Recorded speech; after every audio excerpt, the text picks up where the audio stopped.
பாதையை தேடாதே, பாதையை உருவாக்கு என்று எனது தலைவர் மேதகு வே. பிரபாகரன் அவர்களின் வழியில் இந்த விக்கிரவாண்டி இடைத்தேர்தலில் எங்களது களப்புலி மகளிர் பாசறையை சேர்ந்த அபிநயா அவர்களுக்கு மைக் சின்னத்தில் வாக்கு சேகரிக்க நாங்க கடந்த 6 நாட்களாக நான் இந்த பகுதியில் அனைத்து கிராமங்களையும் சுத்தி இருக்கேன்.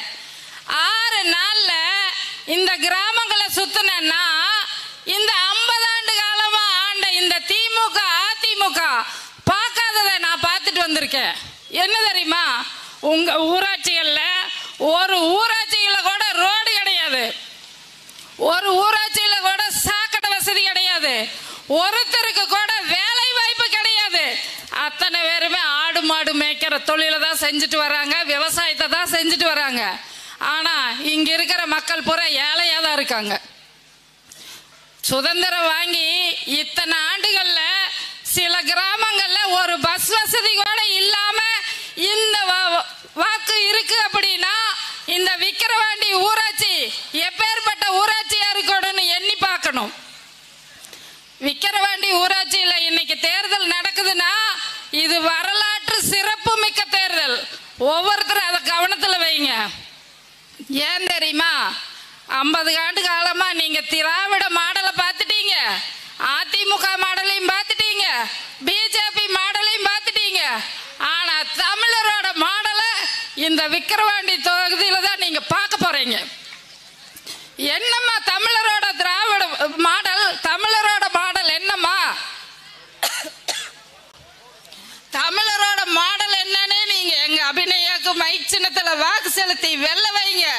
நாங்க ஒரு பானை சோற்றுக்கு ஒரே சோறு பதம், ஒரு பானை சோற்றுக்கு ஒரு சோறு எப்படி பதமாகுது, வேகல அப்படின்னு அந்த சோத்தை திங்க முடியுமா? ஆனா 2026ல எங்களோட அண்ணன் முதல்வரா வரப்போறாருன்னா அதுக்கு ஒரே சோறு பதம் சிறப்பா வேக வச்சு நல்ல சமையல் பண்ண மாதிரி நல்ல ஆட்சியை கொடுத்து இந்த தொகுதியில நாங்க நிரூபிக்க போறோம். அதுக்கு முன்னாடி நாம் தமிழர் மைக் சின்னத்துக்கு நாங்க எதுக்காக வாக்கு செலுத்தணும், ஏன் நாம் தமிழர் மைக் சின்னத்துக்கு நீங்க வாக்கு செலுத்த கூடாதுன்னு நான் வாக்கு செலுத்த வேண்டும் என்று நான் சொல்றேன்னா, இங்க இருக்கிற இளைஞர்கள் பட்டாளங்களை பாருங்க, இதுக்கு வரைக்கும் அரசியல் களத்திலேயே நடக்காதது அத்தனை பேர்த்துக்கு ரத்தம் கொடுத்து பாதுகாக்கிறாங்க. இங்க இருக்கிற அரசியல் கட்சிகள் எல்லாம் ஜாதிகள் இனங்கள் மதங்கள் அத்தனையும் கடந்து ரத்தத்தால தன்னுடைய ரத்தத்தை கொடுத்து உயிரை எத்தனையோ காப்பாத்தி இருக்காங்க இந்த இளைஞர்கள். அப்பேற்பட்ட இளைஞர்கள் தான் இன்னைக்கு நாம் தமிழர் கட்சியில் இருக்காங்க. அதே போல மகளிர் பாசறையில் இருக்கிற ஒவ்வொரு பெண்களும் பெண்களுக்கான பாலியல் ரீதியான வன்கொடுமைகள், பெண்களுக்கான கொடுமைகள் எங்கு எது நடந்தாலும் போராடி அதுல வென்று வந்திருக்கோம். டாஸ்மாக் கடை எத்தனையோ நாங்க லாக் பண்ணி வச்சிருக்கோம். இந்த டாஸ்மார்க்கை ஒழிக்கிறது ஒண்ணுதான் எங்க அண்ணனோட மெயினான கொள்கை. அந்த டாஸ்மார்க்னால இங்க எத்தனை பெண்கள் தாலி அறுத்திருக்காங்க. பணங்கள் தென்னங்கள் உற்பத்தி வேண்டாம் அப்படின்னு இந்த அரசு நிறுத்தி இருக்கு. காரணம் என்ன தெரியுமா, டாஸ்மாக் கடையில வியாபாரப்படுத்துறோம்.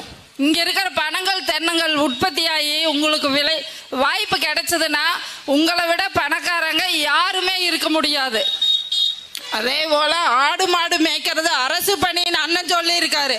இந்த ஆடு மாடு மேய்க்கிற ஒவ்வொரு வீட்லயுமே எல்லாம் இந்த பகுதியில் இருக்கிற அத்தனை கிராமங்களிலுமே ஆடு மாடு இருக்கு. உங்களுக்கு அரசாங்க சம்பளம் வரணும் அப்படின்னா நீங்க மைக் சின்னத்துக்கு வாக்கு செலுத்தி உங்கள் மகள் உங்கள் வீட்டு பிள்ளை உங்களுடைய அண்ணன் சீமானின் கரத்தை வலுப்படுத்தி மைக் சின்னத்துக்கு வாக்கு செலுத்தி வெல்ல வைக்க வேண்டுமா உங்களை எல்லாம் கேட்டுக்கொண்டு நேரம் இல்லாத காரணத்தால் இன்னைக்கு இதோட முடிக்கிறேன். மீண்டும் வருவேன். நன்றி. நாம் தமிழர்.